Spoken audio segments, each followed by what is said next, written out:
Hi guys ನಮಸ್ಕಾರ ಎಲ್ಲರಿಗೂ welcome back to our ಇದು ಯೂಟ್ಯೂಬ್ ಚಾನಲ್.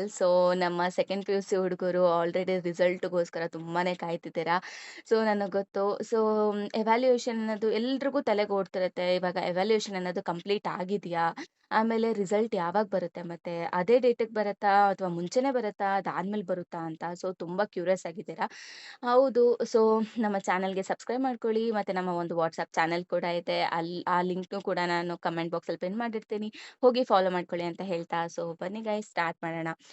ಏನಂತ ಅಂದ್ರೆ ಮೊದಲು ಇಂಪಾರ್ಟೆಂಟ್ ಪಾಯಿಂಟ್ ಏನಪ್ಪಾ ಅಂತ ಅಂದ್ರೆ, ಇವಾಗ ನಮಗ್ ಗೊತ್ತು ಪೇಪರ್ ಎವ್ಯಾಲ್ಯೂಯೇಷನ್ ಯಾವಾಗ ಒಫಿಷಿಯಲಿ ಸ್ಟಾರ್ಟ್ ಆಗಿದ್ದು ಅಂತ. ಮಾರ್ಚ್ 22ನೇ ತಾರೀಕೊಂದು ಏನಾಯ್ತು, ನಿಮ್ಮ ಪೇಪರ್ ಎವ್ಯಾಲ್ಯೂಯೇಷನ್ ಅನ್ನೋದು ಸ್ಟಾರ್ಟ್ ಆಗಿತ್ತು. ಪೇಪರ್ ಎವ್ಯಾಲ್ಯೂಯೇಷನ್ ಅಂತ ಅಂದ್ರೆ ಇವಾಗ ನಿಮ್ಮ ಪೇಪರ್ಸ್ ಎಲ್ಲ ಕರೆಕ್ಷನ್ ಮಾಡಕ್ಕೆ ಸ್ಟಾರ್ಟ್ ಮಾಡಿದ್ರು. ಇವಾಗ ಆಲ್ರೆಡಿ ಟೀಚರ್ಸ್ ಹೇಳ್ತಿರೋ ಪ್ರಕಾರ ಅಥವಾ ಅಫಿಷಿಯಲ್ ಅಪ್ಡೇಟ್ ಬಂದಿರೋ ಪ್ರಕಾರ ಏನಂತ ಅಂದ್ರೆ, ಎವ್ಯಾಲ್ಯೂಯೇಷನ್ ಅನ್ನೋದು ಆಲ್ಮೋಸ್ಟ್ ಕಂಪ್ಲೀಟ್ ಆಗಿದೆ. ಯಾವುದೇ ರೀತಿ ಮಿಸ್ಟೇಕ್ಸ್ ಅಥವಾ ಏನೂ ಆಗಿಲ್ಲ. ಎಲ್ಲ ಕಂಪ್ಲೀಟ್ ನೀಟಾಗಿ ಸ್ಮೂತ್ ಆಗಿ ಎಲ್ಲ ಕಂಪ್ಲೀಟ್ ಆಗಿದೆ ಅಂತಾನೆ ಹೇಳ್ತಿದ್ದಾರೆ. ಸೊ ಇವಾಗ ಈ ಕಂಪ್ಲೀಟ್ ಆದ್ಮೇಲೆ ನೆಕ್ಸ್ಟ್ ಪ್ರೋಸೆಸ್ ಏನಿರುತ್ತೆ ಅಂತ ಅಂದ್ರೆ, ಇವಾಗ ಇವಾಗ ರೀಚೆಕಿಂಗ್ ಮತ್ತೆ ವೆರಿಫಿಕೇಶನ್ ಆಗಕ್ಕೆ ಸ್ಟಾರ್ಟ್ ಆಗುತ್ತೆ. ಅಂದ್ರೆ ಪೇಪರ್ ಮತ್ತೆ ಒಮ್ಮೆ ಸುಮ್ನೆ ಹಂಗೆ ಚೆಕ್ ಮಾಡ್ತಾರೆ.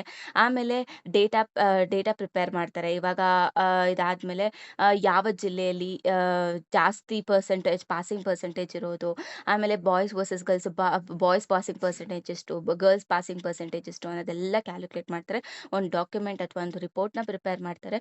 ಫೈನಲ್ ಆಗಿ ಅದನ್ನ ಹೋಗಿ ಎಜುಕೇಶನ್ ಮಿನಿಸ್ಟರ್‌ಗೆ ಹೋಗಿ ಕೊಡ್ತಾರೆ. ಅಲ್ಲಿ ಪ್ರೆಸ್ ಮೀಟ್ ಮಾಡಿ ಒಫಿಷಿಯಲ್ ಆಗಿ ರಿಸಲ್ಟ್ ಡೇಟ್‌ನ ಅನೌನ್ಸ್ ಮಾಡ್ತಾರೆ. ಸೊ ಈಗ ಮುಖ್ಯ ಕ್ವೆಶ್ಚನ್ ಏನು ಅಂತ ಅಂದ್ರೆ, ಓಕೆ ಎವ್ಯಾಲ್ಯೂಯೇಷನ್ ಕಂಪ್ಲೀಟ್ ಆಗಿದೆ ನಿಜ. ಇವಾಗ ಈ ರಿಸಲ್ಟ್ ಯಾವಾಗ ಬರುತ್ತೆ ಅಂತ. ಸೊ ನಾನು ಲಾಸ್ಟ್ ವಿಡಿಯೋದಲ್ಲೇ ನಿಮಗೆ ಹೇಳಿದ್ದೆ ಏನಂತ ಅಂದ್ರೆ, ಏಪ್ರಿಲ್ 5 ಅವರು ಒಂದು ಡೆಡ್‌ಲೈನ್ ಅಂತರ ಇಟ್ಕೊಂಡಿರ್ತಾರೆ. ಲೈಕ್ ಇವಾಗ ಅದ್ರ ಒಳಗಡೆ ಏಪ್ರಿಲ್ 5 ಒಳಗಡೆ ಎವ್ಯಾಲ್ಯೂಯೇಷನ್ ಕಂಪ್ಲೀಟ್ ಆದ್ರೆ ಏಪ್ರಿಲ್ 7 ಅನೌನ್ಸ್ ಮಾಡ್ತೀವಿ, ಅಥವಾ ಏಪ್ರಿಲ್ 7 ರಿಸಲ್ಟ್ ಬರ್ಬೋದು ಅಂತ ಹೇಳಿದ್ರು ಅಲ್ವಾ.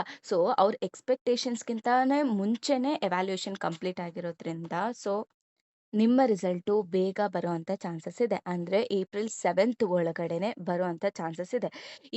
ಇವಾಗ ಎವ್ಯಾಲ್ಯೂಯೇಷನ್ ಕಂಪ್ಲೀಟ್ ಆಗಿದೆ. 2ರಿಂದ 3 ದಿನದಲ್ಲಿ ಎಲ್ಲಾನು ಮಾರ್ಕ್ಸ್ ಎಲ್ಲ ಪೋರ್ಟಲ್‌ಗೆ ಅಪ್ಲೋಡ್ ಮಾಡಕ್ಕೆ ಸ್ಟಾರ್ಟ್ ಮಾಡ್ತಾರೆ. ಸೊ ಏಪ್ರಿಲ್ 7 ಅಥವಾ ಏಪ್ರಿಲ್ 7 ಒಳಗಡೆನೆ ಬಂದೇ ಬರುತ್ತೆ. ಓಕೆನಾ. ಅವ್ರೇನ್ ಹೇಳಿದಿದ್ರು, ಎಲ್ಲ ಎವ್ಯಾಲ್ಯೂಯೇಷನ್ ಮೇಲೆನೆ ನಾವು ಡಿಪೆಂಡ್ ಆಗಿದ್ದಿದ್ದು. ಅಂದ್ರೆ ಇವಾಗ ಅವರು ಎಕ್ಸ್ಪೆಕ್ಟೇಷನ್ ಹೆಂಗಿತ್ತು ಅಂತಂದ್ರೆ, ಏಪ್ರಿಲ್ 5 ಒಳಗಡೆ ಮುಗಿಸಿದ್ರೆ ಸೊ ಏಪ್ರಿಲ್ 7 ಅಲ್ಲಿ ಬಿಡ್ತೀವಿ ಅಂತ ಹೇಳಿದ್ರು. ಅಕಸ್ಮಾತ್ ಒಂದ್ ಸ್ವಲ್ಪ ಡಿಲೇ ಆದ್ರೂ ಕೂಡ ಏಪ್ರಿಲ್ 10 ಆ ತರ ಬಿಡ್ತೀವಿ ಅಂತ ಹೇಳಿದ್ರು. ಏಪ್ರಿಲ್ 10 ಒಳಗಡೆ ರಿಸಲ್ಟ್ ಬರುವಂತ ಚಾನ್ಸಸ್ ಇದೆ ಅಂತ. ಬಟ್ ಇವಾಗ ಎಕ್ಸ್ಪೆಕ್ಟೇಷನ್ಸ್‌ಗಿಂತ ಮುಂಚೆನೆ ಎವ್ಯಾಲ್ಯೂಯೇಷನ್ ಕಂಪ್ಲೀಟ್ ಆಗಿರೋದ್ರಿಂದ ಏಪ್ರಿಲ್ 7 ಒಳಗಡೆನೆ ನಿಮಗೆ ರಿಸಲ್ಟ್‌ನ ನೀವು ನೋಡ್ಬೋದು. ಓಕೆನಾ. ಇವಾಗ ಸ್ಟೂಡೆಂಟ್ಸ್ ನೀವು ಟೆನ್ಷನ್ ಆಗಕ್ಕೆ ಹೋಗಬೇಡಿ. ನನಗೆ ಗೊತ್ತು ಅದೆಲ್ಲ ನ್ಯಾಚುರಲ್ಲು. ಇವಾಗ ಪಾಸ್ ಆಗ್ತೀನೋ ಫೇಲ್ ಆಗ್ತೀನೋ ಅನ್ನೋದು. ಇಲ್ಲಿ ಇಂಪಾರ್ಟೆಂಟ್ ಥಿಂಗ್ ಏನಪ್ಪಾ ಅಂತ ಅಂದ್ರೆ, ಈ ಒಂದು ಎಕ್ಸಾಮಲ್ಲಿ ಯಾರೂ ಫೇಲ್ ಆಗೋದಿಲ್ಲ. ಸೊ ಹೆಂಗ್ ಕೊಡ್ತಾರೆ ಅಂತ ಅಂದ್ರೆ, ಇನ್ ಕೇಸ್ ಆ ಥರ ಸಿನಾರಿಯೋ ಇದ್ರೂ ಕೂಡ ನಾಟ್ ಕಂಪ್ಲೀಟೆಡ್ NC ಅಂತ ಕೊಡ್ತಾರೆ. ನೀವು ನೆಕ್ಸ್ಟ್ ಎಕ್ಸಾಮ್‌ನ ಅಟೆಂಡ್ ಮಾಡ್ಬೋದು ಅಲ್ಲಿ. ಇಲ್ಲಿ ಯಾರ್ಯಾರಿಗೆ ಕಾನ್ಫಿಡೆನ್ಸ್ ಇಲ್ಲ, ಲೈಕ್ ನಾನು ಇನ್ನ ಎಕ್ಸಾಮ್ ನಾನು ಚೆನ್ನಾಗಿ ಬರ್ದಿಲ್ಲ, ನನಗೆ ಮಾರ್ಕ್ಸ್ ತುಂಬಾನೇ ಕಡಿಮೆ ಬರ್ಬೋದು ಅಥವಾ ಫೇಲ್ ಆಗೋ ಚಾನ್ಸಸ್ ಇದೆ ಅಂತ ಅಂದ್ರೆ, ಸೊ ಇವಾಗಿಂದನೇ ಪ್ರಿಪೇರ್ ಆಗಿ. ಯಾವುದೇ ಕಾರಣಕ್ಕೂ ಟೈಮ್ ಇಲ್ಲ. ಇವಾಗಿಂದನೇ ಪ್ರಿಪೇರ್ ಆಗಿ ನೆಕ್ಸ್ಟ್ ಬರ್ತಿರೋಂಥ ಎಕ್ಸಾಮಿಗೆ ಹೋಗಿ ಬರೀರಿ. ಇವಾಗಿನ ಕರೆಂಟ್ ಸಿನಾರಿಯೋ ಹೇಳಬೇಕು ಅಂದ್ರೆ, ಯಾವುದೇ ರೀತಿ ಫೇಲ್ ಅನ್ನೋ ಕಾನ್ಸೆಪ್ಟ್ ಇಲ್ಲ. ಓಕೆನಾ. ಇವಾಗ ರಿಸಲ್ಟ್ ವೇಟ್ ಮಾಡಿಕೊಂಡು ಟೆನ್ಷನ್ ಆಗಕ್ಕೆ ಹೋಗಬೇಡಿ. ಆಲ್ರೆಡಿ ಡೌಟ್ ಇದ್ರೆ ಸೆಕೆಂಡ್ ಎಕ್ಸಾಮ್‌ಗೆ ಪ್ರಿಪೇರ್ ಆಗಿ ಅಂತ ಹೇಳ್ತಾ, ಸೊ ನಮ್ಮ ವಾಟ್ಸ್ಆ್ಯಪ್ ಚಾನಲ್ ಕೂಡ ಇದೆ, ಅಲ್ಲೂ ಫಾಲೋ ಮಾಡ್ಕೊಳ್ಳಿ ಅಂತ ಹೇಳ್ತಾ, share to your friends and thank you so much.